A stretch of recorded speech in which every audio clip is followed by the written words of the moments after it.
दोस्तों नमस्कार, मैं अजय पत्रकार।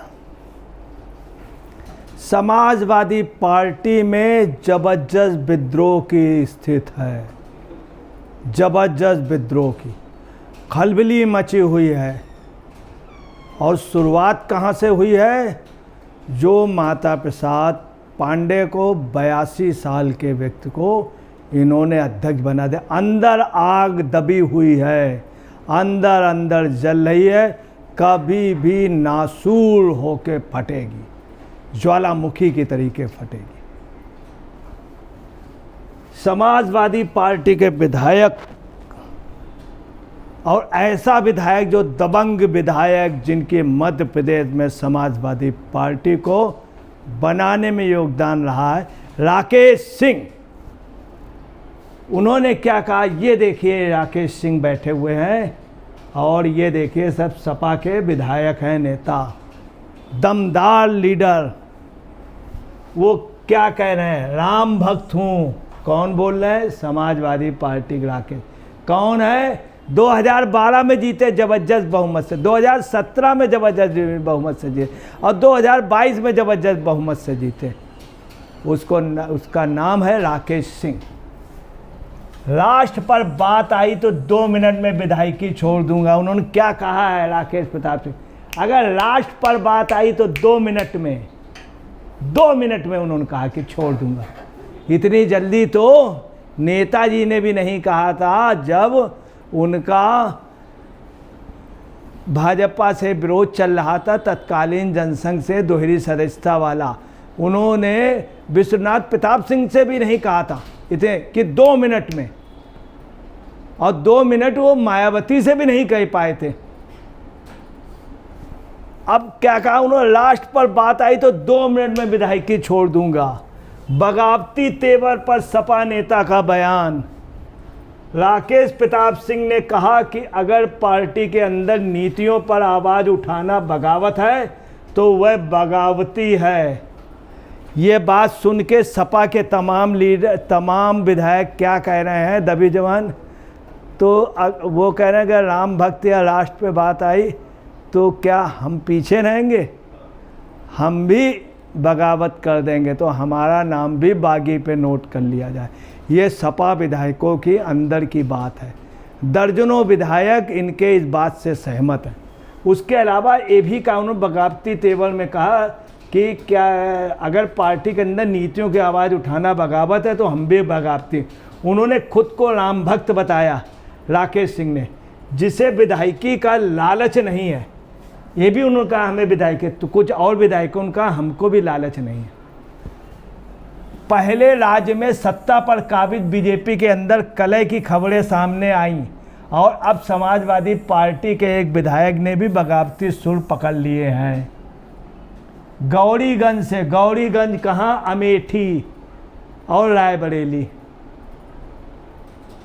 राकेश का गौरीगंज, रायबरेली, अमेठी में जबरदस्त प्रभाव और मऊ में राकेश की तूती बोलती है, लखनऊ गोमती नगर पे। और मध्य प्रदेश में समाजवादी पार्टी का कार्य यही देख रहे थे। 6 महीने पहले जब चुनाव हुए थे तो यही जुटे थे। ये वो शख्सियत है राकेश सिंह। जब कमलनाथ ने कहा था अखिलेश विखलेश, तो कमलनाथ के कुछ समर्थकों का बयान आया था मध्य प्रदेश में रहना है तो कमलनाथ कहना है। तो राकेश सिंह के समर्थकों ने कहा था, वहाँ एक विधानसभा में चुनाव प्रचार इन्होंने किया था, जिम्मेदारी ली थी, तो उन्होंने कहा था उनसे भी ये कह देना कि मैं जहाँ पे जिस जनपद पे हूँ मध्य प्रदेश पे, उस पे कमलनाथ एंट्री ना करें। और कमलनाथ ने इस चीज़ का पालन किया था। दूसरा, उन्होंने कांग्रेस के बुजुर्ग लीडर से कह दिया था, बहुत बड़े से ये कह दिया था, तुम अपना दाम्पत्य जीवन ठीक से बिताओ, मेरे लिए कोई बयान मत देना। वो मध्य प्रदेश का सबसे बड़ा बुजुर्ग लीडर है, आप समझ गए होंगे, जिनकी मीडिया में बहुत पकड़ है। वो है राकेश सिंह। राकेश सिंह आगे क्या कह रहे हैं? गौरीगंज से विधायक हैं। अगर ये नाराज़ हो गए तो हम आपको बता रहे हैं कि असर बहुत दूर तक जाएगा। राहुल और उनके जो शर्मा जी जो अभी चुनाव लड़े थे वहाँ तक जाएगा। रायबरेली वाले। गौरीगंज के विधायक राकेश प्रताप सिंह ने खुद को राम भक्त बताया, जिसके लिए विधायक का पद मायने नहीं रखता। उन्होंने राज्यसभा में अभिनेताओं और बिजनेसमैन को टिकट देने पर भी आपत्ति जताई है। उन्होंने कहा, अगर पार्टी के अंदर की नीतियों को उठाना है, कार्यकर्ताओं के हित की बात करना है, तो कार्यकर्ताओं को सम्मान दिलाने की बात करना, अगर बगावत है तो मैं बागी हूँ, ये उन्होंने कहा। उन्होंने ये भी कहा है, उन्होंने राज्यसभा में अभिनेताओं और बिजनेसमैन को टिकट देने पर भी आपत्ति जताई। राज्यसभा में अभिनेता का अभिनेत्री जो कहा गया वो जया बच्चन है। जया बच्चन को लेकर जबरदस्त सपा में विरोध चल रहा। कई विधायकों का, कई कार्यकर्ताओं का मानना है कि इनकी जगह राज्यसभा किसी दूसरे को भेज दीजिए, इनसे वापस ले लीजिए। अब ये भी मांग चलने लगी, इससे तो बेहतर होगा कि रेखा को ले आओ जबरदस्त। और लोगों का ये भी कहना, अगर ये रेखा को ले आए राज्यसभा में तो और पार्टियों का ही वोट मिल जाएगा, पूरे देश में सपा का नाम हो जाएगा। इन्होंने भी स्पष्ट कह दिया। इनकी बातों से सपा के विधायक अंदर अंदर कह रहे हैं, नाम मत छापिए, मगर मैं इनका विरोध नहीं करता हूँ, इनकी बात से मैं असहमत नहीं हूँ राकेश सिंह की। अब देखिए राकेश सिंह का क्या है, योगी के समर्थन पे दर्जनों विधायकों व सांसदों के साथ आए राकेश प्रताप सिंह, दर्जनों विधायक के साथ। अभी मैं नाम भी बताऊंगा, फोटो भी आपको दिखाऊंगा, बाकायदे खबर पक्की है, उसके सबूत भी देंगे, विधायकों को बाकायदे दिखाऊंगा। ये देखिए, आजकल राकेश प्रताप सिंह दर्शन में भी चले गए, 12 से 17-22 तक, और बड़ी अच्छी अच्छी बातें करने लगी। उन्होंने अपनी इमेज भी पहले से बदल ली है, राम भक्त, राष्ट्र भक्त। और इसमें कोई शक नहीं, कोई भी बात अगर मुद्दे की आती तो राकेश सिंह शुरू से भिड़ते रहे, इसीलिए अगला विधायक बनता रहा मध्य प्रदेश तक में। और चाहे उसको आप दबंग कह लीजिए, अपने ढंग से बात करने का तरीका, क्या ट्वीट वगैरह करते रहते हैं। आपकी सोच एक इन्होंने रोशनी दिखाई है, दिया आपके जीवन को प्रभावित करती है, इसलिए सोच को सकारात्मक रखें। इस तरफ रह के प्रवचन टाइप के भी राकेश प्रताप सिंह। अब आप समझ लीजिए कि कितने दूरदर्शी, कितनी ऊंची तक इनकी सोच है, कहाँ तक पहुँचेंगे वो एक बात की बात है, मगर अगला एक बौना आसमान छूने के उस पे है, कभी छू पाएगा तो ये तो नहीं हम कह सकते हैं।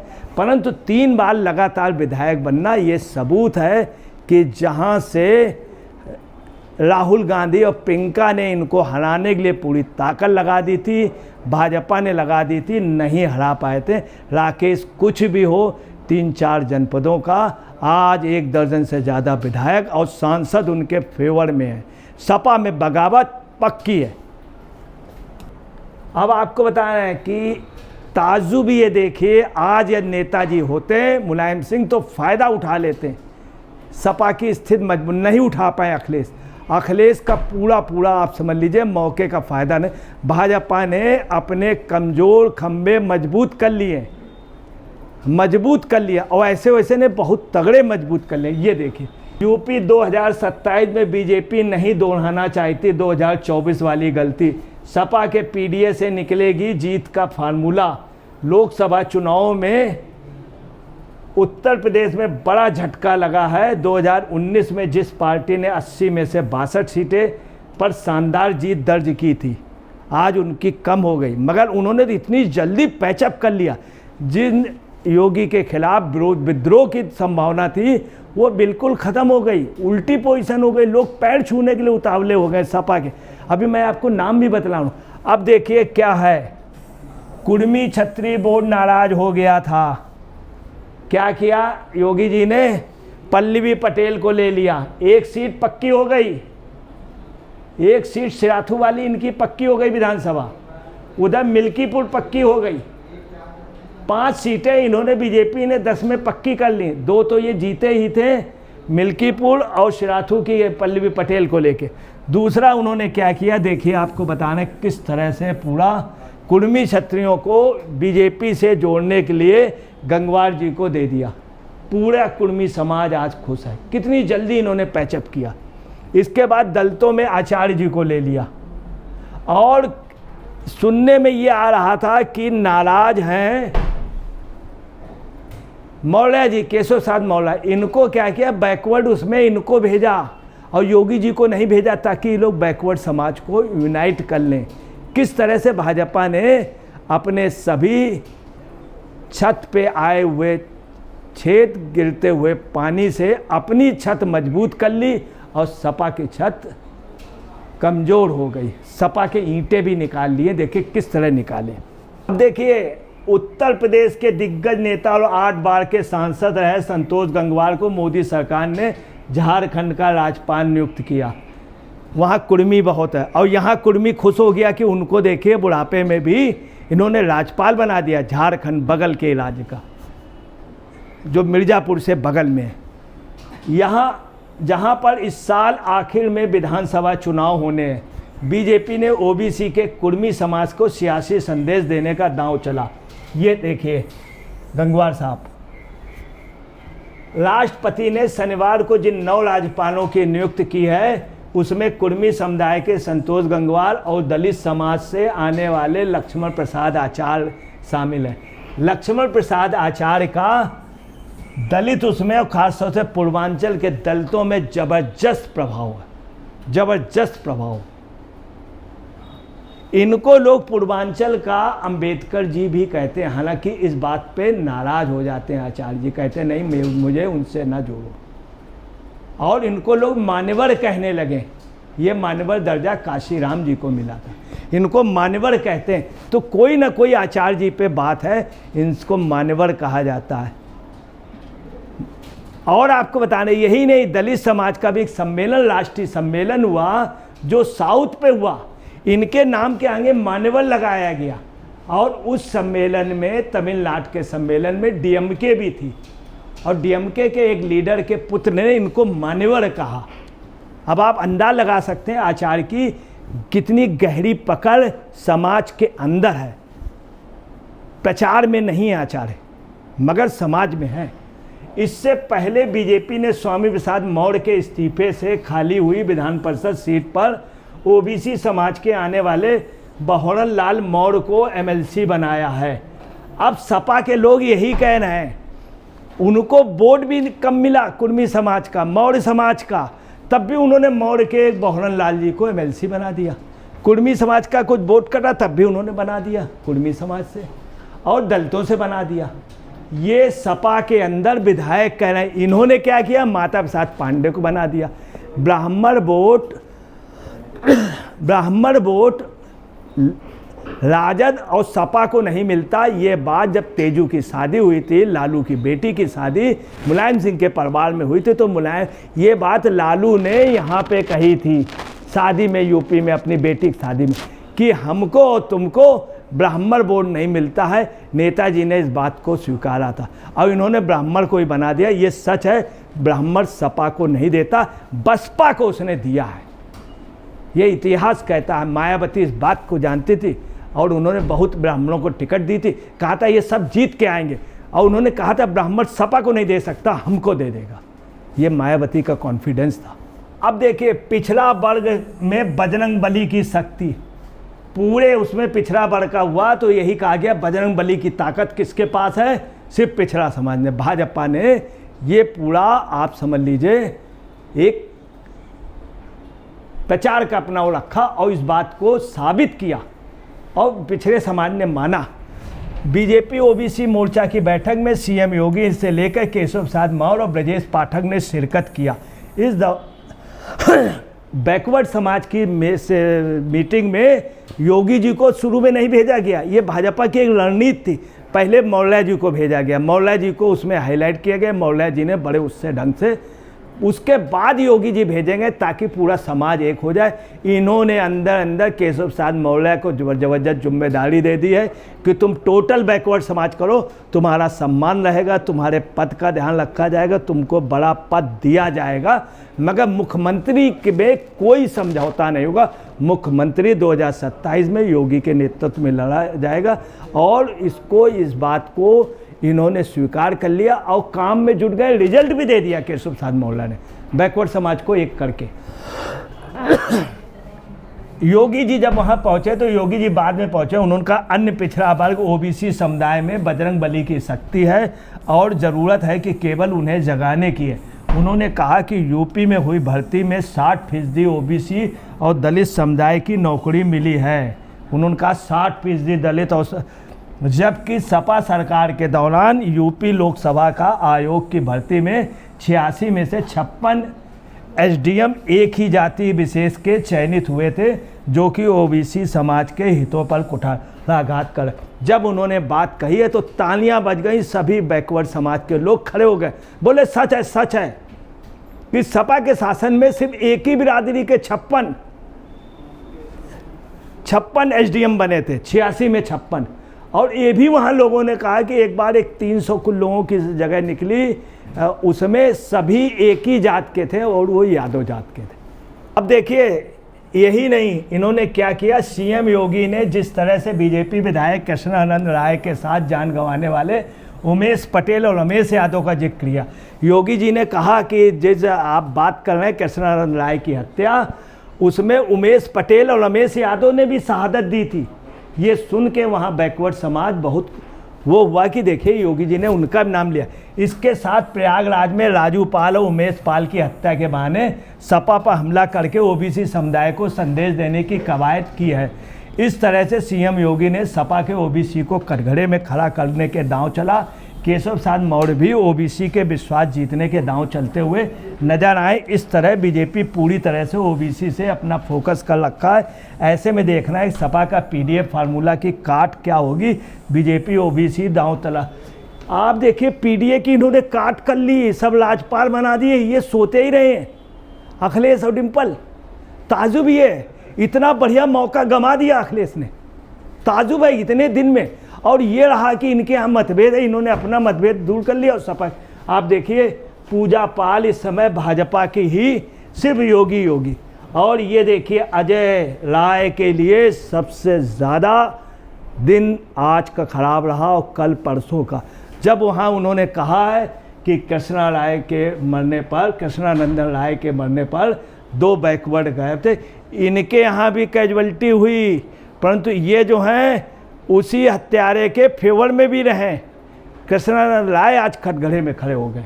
अब देखिए सबूत, विधायक देखिए कि खुल करके सपा के विरोध में है, खुल करके सपा के विरोध में। आप देख लीजिए सपा विधायक मनोज पांडे, खैर ये पहले से थे, मैं खुल करके अखिलेश का विरोध जबरदस्त कर रहे हैं। इसके अलावा देखिए श्री विनोद चतुर्वेदी जी, सपा विधायक, सपा के वरिष्ठ लीडर, जिनकी माधोगढ़, कालपी, जालौन, झांसी तूती बोलती है, खुल करके इन्होंने कल भी आज भी आपको बताना खुल करके सपा का विरोध करना है। सपा के विधायक, इनके साथ 6 विधायक हैं श्री विनोद चतुर्वेदी जी के पास, बहुत सीनियर विधायकों में।